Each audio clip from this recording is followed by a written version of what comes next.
اللہ ہمارے بچوں کو ہمیشہ اپنی امان میں رکھنا، ان کو ہر آفت بلا تکلیف پریشانیوں سے، ہر قسم کے جاندار بے جاندار زہریلے سرے سے محفوظ فرما۔ یا اللہ ہماری اولادوں کو ہمارے لیے آنکھوں کی ٹھنڈک بنا اور کبھی بھی اولادوں سے کسی بھی قسم کی آزمائش میں مت ڈالنا۔ یا اللہ ہماری اولادوں کو ہمیشہ تیرے امان میں رکھنا۔ اے اللہ ہمارے زندگیوں کو بہتر فرما، ہمارے اہل و عوال ہمارے والدین کی مغفرت فرما۔ اے اللہ پاک تمام بیماریوں کو شفا عطا فرما۔ اے اللہ پاک ہمارے رزق میں برکت دے اور بے روزگاروں کو روزگار عطا فرما۔ اے اللہ پاک ہمارے اولادوں کو نیک اور صالح بنا دے۔ اے میرے پروردگار کن فیکن کے مالک، 70 ماؤں سے بڑھ کے اپنے بندوں کو پیار کرنے والے، مجھے تیری رحمت کا واسطہ، تجھے تیری کریمی کا واسطہ، تجھے تیرے حبیب محمد صلی اللہ علیہ وسلم کا واسطہ، اس مبارک رات کے صدقے میری دعائیں قبول فرما۔ میں تیری حقیر سی بندی تیرے آگے ہاتھ پھیلائے بیٹھی ہوں،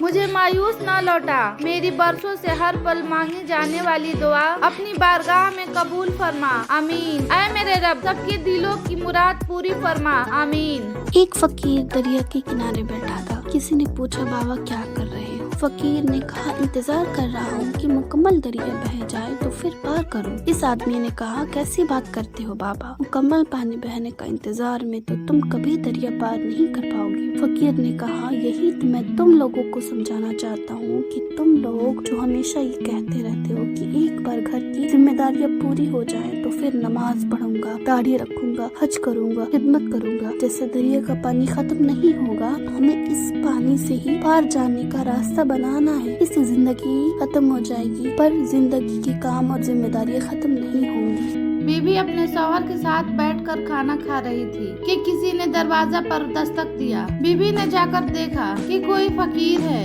بی بی نے کھانا اٹھایا کہ جا کر فقیر کو دے دے تو شوہر نے سختی سے منع کر دیا۔ اسی وجہ سے دونوں میں جھگڑا ہو گیا، اس حد تک کہ کچھ عرصے میں دونوں کی طلاق ہو گئی۔ کچھ عرصہ بعد عورت کی کسی دوسرے مرد سے شادی ہو جاتی ہے۔ ایک دن گھر میں دونوں میاں بیوی کھانا کھا رہے تھے، اچانک دروازے پر دستک ہوئی۔ بیوی نے جا کر دیکھا کہ کوئی فقیر ہے۔ بیوی گھر کے اندر آ کے فقیر کو کچھ اٹھا کر دے دے تو اس کی آنکھوں میں آنسو آ گئے تھے۔ شوہر نے پوچھا کیا بات ہے؟ بیوی نے کہا یہ فقیر جو دروازے پہ آیا ہے میرا پہلا شوہر ہے جو بہت مغرور اور متکبر تھا۔ اس نے دروازے سے فقیر کو کھانا دینے سے منع کیا تھا، آج وہ خود دروازے پر بھیک مانگنے آیا ہے۔ تو دوسرے شوہر نے بیوی سے کہا میں تمہیں کچھ بتانا چاہتا ہوں، وہ فقیر میں ہی تھا جس کو کھانا دینے کے لیے منع کیا گیا تھا۔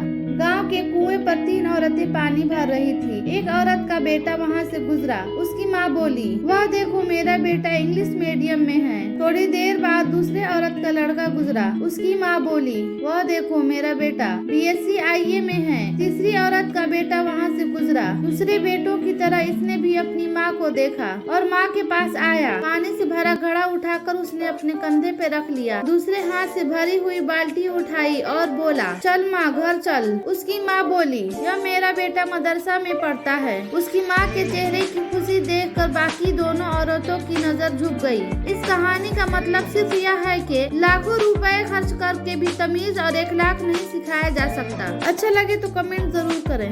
استاد کلاس میں داخل ہوتے ہی بلیک بورڈ پر ایک لمبی لکیر کھینچ دی اور کہا تم میں سے کون ایک لکیر کو ہاتھ لگائے بغیر اسے چھوٹا کر دے۔ ساری کلاس خاموش ہو گئی کیونکہ استاد نے ناممکن بات کہہ دی تھی۔ سب نے کہا ناممکن ہے، لکیر کو چھوٹا کرنے کے لیے مٹانا پڑے گا، جو ہاتھ لگائے ممکن نہیں ہو سکتا۔ استاد صاحب نے گہری نظروں سے طلبہ کی طرف دیکھا اور کچھ کہے بغیر بلیک بورڈ پر ایک لکیر کے نیچے ایک لمبی لکیر کھینچ دی، جس کے بعد سب نے دیکھ لیا کہ اب پہلے والی لکیر چھوٹی نظر آ رہی ہے۔ استاد نے اس لکیر کو ہاتھ لگائے بغیر اسے چھوٹا کر دیا تھا۔ طالب علموں نے آج اپنی زندگی کا سب سے بڑا سبق سیکھا تھا۔ دوسروں کو نقصان پہنچائے بغیر، دوسروں پر تنقید کیے بغیر، اسے حسد کیے بغیر ان سے آگے بڑھنے کا ہنر انہوں نے چند منٹ میں سیکھ لیا تھا کہ اپنے آپ کو اخلاق میں، کردار میں اور عمل میں دوسروں سے آگے بڑھا لو، خود بخود دوسروں سے